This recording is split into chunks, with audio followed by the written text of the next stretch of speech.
Good morning, I'm Paolo del Rosario. You're watching Weather HQ. Today's headlines. The Office of Civil Defense says the number of fatalities from rains and flooding brought about by the Shearline and Intertropical Convergence Zone rises to 6. We'll speak with OCD Administrator Ariel Nepomuceno later on in the show. Thousands of security personnel will be deployed on Thursday for the annual Traslacion. And on our global weather, the first major winter storm hits the United States mid-Atlantic region.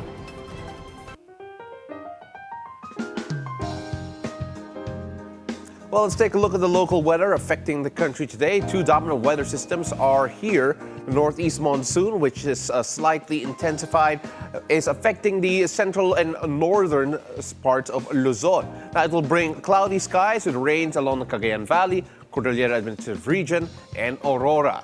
Now, the northeast monsoon will also bring partly cloudy to cloudy skies with isolated light rains over the Ilocos region and the central Luzon area, as well as Metro Manila. On the other hand, the shear line affecting the southern Luzon will cause cloudy skies with scattered rains and isolated thunderstorms in the Quezon province. Now, for the rest of the country, it'll be cloudy skies, partly cloudy skies with isolated rain showers and or thunderstorms. Now, let's take a look at how the sea is affected by that. As for our sea condition, a gale warning is up on the northern seaboard of northern Luzon, particularly in the coastal waters of Batanes, Babuyan Islands, and the northern coast of Ilocos Norte. Now, all mariners are advised not to venture out to sea because of the rough to very rough sea conditions expected due to the surge of the northeast monsoon. Now, for the rest of the country, mariners may enjoy their time at sea, but always be cautious because the weather changes from time to time. Now, as of 5 a.m. today, Pag-asa reported the following areas with the lowest temperatures. Now, Baguio City, unsurprisingly, the lowest at 14 degrees Celsius. Itbayat, Batanes follows with 18 degrees Celsius. Tanay Rizal had a temperature of 19.4 degrees Celsius.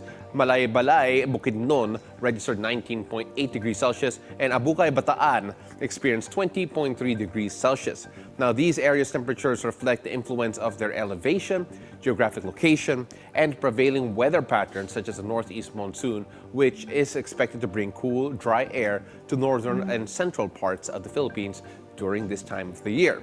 Now, speaking of temperatures, let's check the weather conditions and expected temperatures in selected cities in the provinces in Luzon, Visayas, and Mindanao based on the Metro Weather System. We go first to the most northern part of the country, northern Luzon.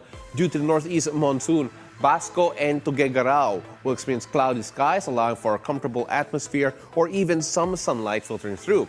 Now, you can expect cool temperatures over in Basco that will range around 19 to 21 degrees Celsius, while Tuguegarao will experience temperatures of around 20 to 26 degrees Celsius. Now, in Apari, cloudy skies are also expected, but with higher chance of isolated scattered rains. Temperature is also quite cooler there. That will be from around 22 to 24 degrees Celsius. Now, let's take a look at Lawag, Baguio, and in Dagupan. You can expect partly cloudy skies that are expected to prevail, a bit of sunshine pouring through as well. Temperature in Baguio, still the coolest, as we mentioned a while ago. This time, it will range from 14 to 24 degrees Celsius, while Lawag will experience the lowest temperature in the region here, apart from Baguio, 21 degrees Celsius in the morning and a warmer temperature in the afternoon that could reach up to 30 degrees Celsius. Now, the Dagupan's temperature will still vary from around 23 to 31 degrees Celsius. It's typically one of the hotter areas in the region. And in Vigan, it'll be sunny weather expected with the temperature in Vigan ranging from 24 to 28 degrees Celsius as we take a look at the other areas as well. Let's now move on south to central Luzon and see how the weather is doing in this part of the country. Now, the northeast monsoon will bring cloudy skies with rain showers over in Casiguran, Aurora, and Iba, Zambales. Now, temperatures in Aurora will range from around 22 to 28 degrees Celsius, while in Iba, temperatures are quite warmer, In Iba, it will range from around 23 to 30 degrees Celsius. Now, in the other parts of Central Luzon, particularly in Gapan, Tarlac, Angeles, Metro Manila, sunny weather is expected. Now, temperature in Gapan will range from around 22 to 29 degrees Celsius, while Tarlac will be ranging from 22 to 31 degrees Celsius.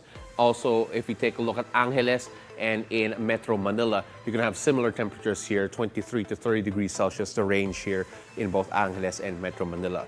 Let's take a look a bit south there with Subic Bay and Mariveles, having similar temperatures as well with partly cloudy skies. Now, I mentioned going south. Bumalik pa tayo sa Central Luzon. So, Subic Bay and Mariveles here, 24 to 31 degrees Celsius. Now, let's go down south. Let's take a look at the Southern Luzon, rather. Good news for residents in Tagaytay and Calamba. Partly cloudy skies with weather. Partly cloudy skies, rather, will bring pleasant conditions here with temperatures ranging in Tagaytay from 20 to 24 degrees Celsius. In Calamba, slightly warmer, 24 to 28 degrees Celsius despite its close proximity, but similar weather conditions for both Tagaytay and Calamba. Now, good weather is also expected with around 20 to 24 degrees Celsius, as I mentioned, in Tagaytay, as you can enjoy the weather there today. Now, let's take a look at Legazpi, Daet, Verac, Sorsogon, Romblon, Puerto Galera, and Coron. Now, the shearline will cause cloudy skies with scattered rain showers and occasional thunderstorms in these areas. Temperatures in Puerto Galera and Romblon could reach up to 27 degrees Celsius. Now, 28 degrees Celsius is the highest possible temperature over in Daet and in Sorsogon, which is right behind me. So let me move on over here. So Sorsogon with 28 degrees Celsius as well. Legazpi and Verac's maximum temperatures may reach up to 30 degrees Celsius, while Coron will have the highest temperature from around 32 degrees Celsius. This is despite the presence of the rain. Now let's go to Visayas. In the Visayas region, a mix of weather conditions is expected. In Iloilo, partly cloudy skies will prevail with temperatures ranging from 24 to 30 degrees Celsius. Now, Bacolod and Dumaguete will experience cloudy skies, but visibility will remain good, and there won't be any thick, dark clouds typically associated with the storms. Now, in Bacolod, the temperatures will rise up to 29 degrees Celsius, while Dumaguete could see a high of around 30 degrees Celsius. Right over here, despite similar weather conditions. Now, different weather patterns are anticipated in Boracay, Metro Cebu, Tagbilaran, Tacloban, and Catarman, where cloudy skies with a high likelihood of rain showers are expected. Now, residents in low-lying and landslide-prone areas in these regions are expected to take the necessary precautions as moderate to heavy rainfall is anticipated. Despite the rainy conditions, temperatures in these areas could range around 28 to 31 degrees Celsius in the highs. Now, let's take a look at Mindanao. Rainy weather will continue in Zamboanga, Dipolog, Marawi, Cagayan de Oro, General Santos, Davao, and Butuan. Temperatures in Zamboanga, Dipolog, and Metro Davao are expected to rise to around 33 degrees Celsius, as you can see here, signifying some of the hotter areas over in Mindanao. Now, Butuan and General Santos are expected to experience slightly lower temperatures, with the temperatures rising to as high as 32 degrees Celsius over in General Santos in Butuan. Now, Marawi, typically one of the cooler places in Mindanao, this will be around 21 to 26 degrees Celsius. So let's take a look at the 3-day weather forecast in selected cities in the country. We go first to Baguio City, the summer capital of the Philippines, where the northeast monsoon will bring cool, windy weather in tomorrow in Baguio. Expected temperatures will be around 15 to 23 degrees Celsius. However, on Thursday, it will be cloudy skies with accompanied rain showers, so make sure you carry rain gear no matter what conditions are likely. Temperatures will remain low, ranging from 16 to 23 degrees Celsius. Now, on Friday, partly cloudy skies will persist. Now, despite the sun shining, temperatures will still remain very cool. 14 degrees to 23 degrees Celsius. In fact, a lot cooler in the morning over in Baguio City. Now, let's go on to the city of love. We're not talking about Paris, we're talking about Iloilo. Enjoy your weather today, as the weather in Iloilo for the next 3 days are expected to be a bit rainy. Residents are urged to monitor the weather closely and stay prepared for any changes. It is recommended to carry rain gear such as an umbrella or raincoat, especially when going outdoors. Temperatures in Iloilo from tomorrow up to Thursday will range from 24 to 29 degrees Celsius, but on Friday you can expect cooler temperatures here, 28 degrees Celsius being the high over in Iloilo. Now let's go to Valencia, Bukidnon, where cloudy skies and rain showers are expected to to persist with intermittent periods of rainfall continuing over the next 3 days. Now, despite the rainy weather, temperatures in Valencia will remain relatively mild. Now, on Wednesday and Thursday, temperatures will range from around 26 to 30 degrees Celsius, while Friday will see a slight dip, 25 to 30 degrees Celsius, being the temperature over on Friday. This means the weather will be cool with the occasional rain shower, but not excessively hot. Still, residents should expect a combination of overcast skies and rain showers throughout the week, so it is advisable to prepare for the wet conditions during this time. Now, when we return, I'll speak with the Office of Civil Defense Administrator Ariel Nepomuceno as the number of casualties rise from the impact of the Shearline and the ITCZ. Stay tuned, you're watching Weather HQ.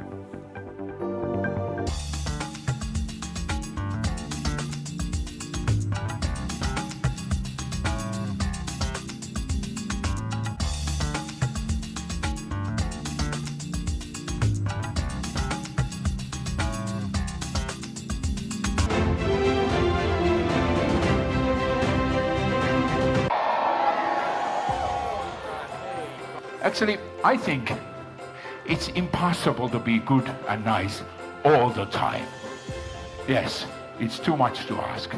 You should just try to do your best, as in all things in life. And if you can be quite good almost all the time, don't worry about the gifts. It's time to relax. Yes, quite big gifts, I think. Katsi! So let's see what happens with these gifts. Okay. And take good care of the presents. We made them with love. Yeah, I will. Joo, And now, everybody, Merry Christmas, oikein hyvää joulua, Joyeux Noël, Feliz Navidad. Hei hei! Ollaan valmiita, mennään vaan. Merry Christmas, Hei hei! Joyeux Noël, Frohe Weihnachten, Feliz Navidad.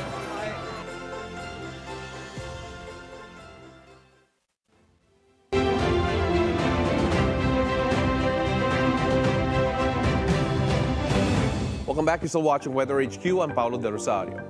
Over 12,000 police officers, along with an additional 2,000 personnel from the armed forces, Coast Guard, and other agencies will be deployed to ensure a peaceful and orderly Traslacion on Thursday. Francis Falve has the story. No aircraft, including for drones, will be allowed to fly over the Carino Grandstand and the Quiapo Church on Thursday, January 9, 2025. According to the PNP, this is part of the security plans for the National Peace of the Black Nazarene or Traslacion. 12,168 police officers will be deployed from midnight on January 8 until the conclusion of the Traslacion. 2,306 personnel from the Armed Forces of the Philippines, Coast Guard, Bureau of Fire Protection, Metro Manila Development Authority, Department of Health, and Philippine Red Cross will provide support. The local government of Manila and the Quiapo Church are also mobilizing their forces. The Highway Patrol Group will focus on managing traffic along the 5.8-kilometer procession route from the grandstand to the church. Plainclothes intelligence operatives and the Anti-Cybercrime Group will monitor physical and cybersecurity threats. The PNP says there are no serious threats monitored so far. The use of signal jammers will depend on the security threat assessment. Hindi pa po kinoconsider yan, but it will really depend on the prevailing security threat assessment on the day of this major event po. Heightened alert will begin midnight of January 7, coinciding with the traditional pahalik at the Carino Grandstand. PNP says the goal is to shorten the procession time this year. Last year, it took 15 hours for the procession to be completed. Iniba rin po yung design po ng andas po ngayon at one of the factors na nakaka-delay po ng posisyon ay yung pagsampa po ng ilang mga deboto po doon sa andas. Kaya binago rin po yung disenyo ng andas in the hope na mas mapapabilis po. In an interview with the Bilyonaryo News Channel, Quiapo Church Parochial Vicar Father Robert Arellano confirmed that organizers also want to shorten the procession. We do not know what will happen. So much so as we are praying that it will be shortened. Pero yung mga pagbabago na nagawa na natin na implement starting last year, nagkaroon na ng andas ng Nazarene. At ito ay ipagpapatuloy ngayong taon. At sa andas ito, mas lalo pa natin pinagtibay, mas lalo pa natin pinaganda, at mas higit sa lahat, mas magiging ligtas ito para sa lahat. The Philippine Coast Guard has already deployed 21 floating assets in the Pasig River near Ayala Bridge, Jones Bridge, and Manila Bay near the Carino Grandstand. 1,100 Coast Guard personnel will be augmented in this Traslacion in coordination with AFP and PNP to ensure that the 2025 Feast of the Black Nazarene will be safe, secure, and peaceful. The Department of Health has placed all hospitals in Metro Manila, Central Luzon, and Calabarzon under Code White Alert for the Traslacion. Fire trucks and Red Cross ambulances will be stationed at strategic locations for emergencies and health concerns. A liquor and gun ban will be enforced in Manila from January 8 to January 11.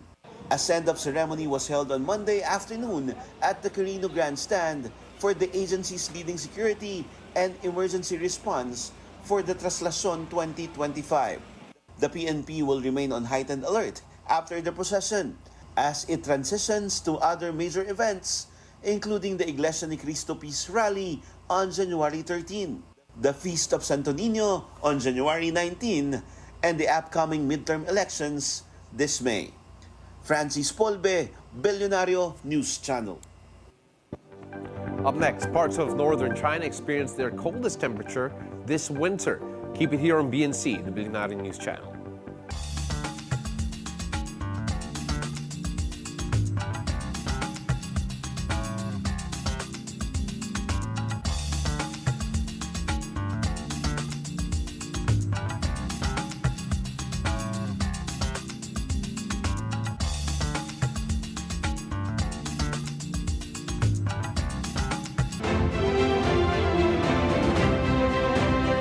Every morning, It's getting better. let's start your day right with fun and laughter.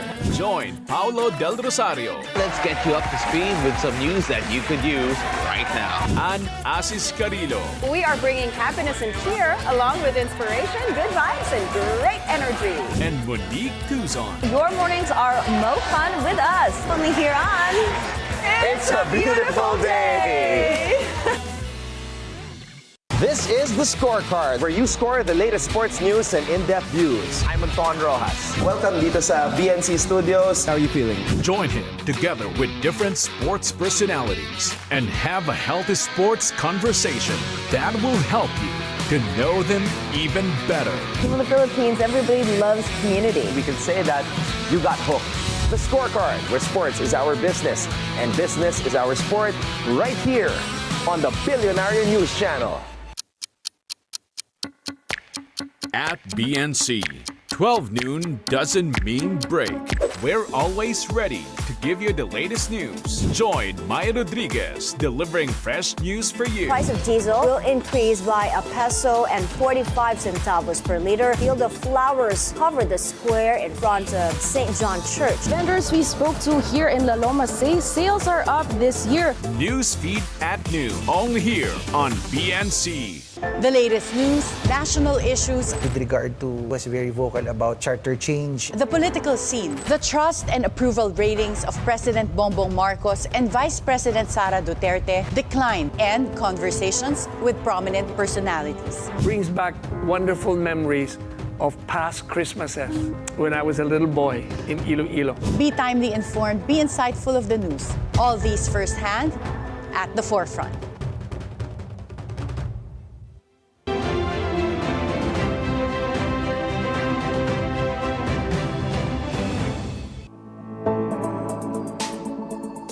Welcome back to Watching Weather HQ. I'm Paolo del Rosario. Let's take a look at global weather. Now, the first major winter storm of the year hit the U.S. Mid-Atlantic region on Monday, closing federal offices and schools in Washington, D.C. After dumping over a foot of snow in the Ohio Valley and Central Plains, the storm is expected to bring 6 to 9 inches of snow to the nation's capital before moving out to sea by evening. Several states, including Kansas, Kentucky, Arkansas, West Virginia, and Virginia have declared states of emergency. Arctic air following the storm is causing freezing rain and icy conditions across parts of the country, particularly from Illinois to Virginia, creating hazardous driving conditions.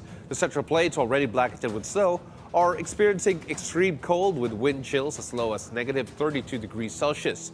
Daytime highs in the region will remain in the teens to low 20s. Despite the weather, U.S. Congress will continue or has continued to certify Donald Trump's election as president while federal offices in D.C. remains closed. 100 schools, including those in Washington, Indianapolis, and Philadelphia, canceled classes. The storm also left over 250,000 homes and businesses without power, and it caused significant flight disruptions with over 1,450 cancellations and 11,000 delays, particularly affecting airports in New York, Chicago, and Washington. Now, flooding struck the small town of Edenbridge, south of London, as the UK prepared for more snow, rain, and flooding. The Met Office issued warnings for snow and ice, as well as rain across much of the country, while the Environment Agency predicted flooding at over 150 locations due to rainfall and snow melting. Heavy rain and flooding caused delays and cancellations for dozens of trains, according to the National Rail. Several major roads in northern and central England were closed due to snow or flooding, and national highways reported. A mobile home park in Tunbridge Wells, southeast England, was completely flooded on Monday, January 6, as severe weather disrupted road and rail travel across the UK. Earlier on Monday, Manchester Airport briefly closed its runways due to heavy snow, following a similar closure at Liverpool Airport on Sunday, January 5. Parts of northern China experienced some of their coldest temperatures this winter, with thermometers plunging as low as negative 40 degrees Celsius. Ulaanbaatar in Inner Mongolia recorded negative 40 degrees Celsius on Sunday, while Zhongshan have negative 44 degrees Celsius, the coldest of the season. In towns like Yitulihe and Mangwi, ice fog reduced visibility, forcing vehicles to move slowly with fog lights on, and pedestrians struggled with frost on their clothing. In Ulaanbaatar, 13 out of 45 weather stations reported temperatures below negative 40 degrees Celsius. Light snow is expected in Hailar throughout the week. Meanwhile, temperatures in Heilongjiang's Daxing dropped to negative 41.5 degrees Celsius, frosting the fur of local dogs. Now, despite extreme cold, the Humar River continues to flow. Back here at home, the Office of Civil Defense says that there are 6 reported fatalities during the holidays due to the rains brought about by the Shearline and Intertropical Convergence Zone. OCD Administrator Undersecretary Ariel Nepomuceno earlier told BNC the victims all died due to drowning. The fatalities were from Palawan, Davao, and Occidental and Eastern Samar. Undersecretary Nepomuceno confirmed his supposed interview with us this morning for updates, but he cannot be reached as of this time. That's Weather HQ for today. Join me again tomorrow, whatever the weather, only here on BNC, the Bilyonaryo News Channel. I'm Paolo del Rosario. Have a great morning.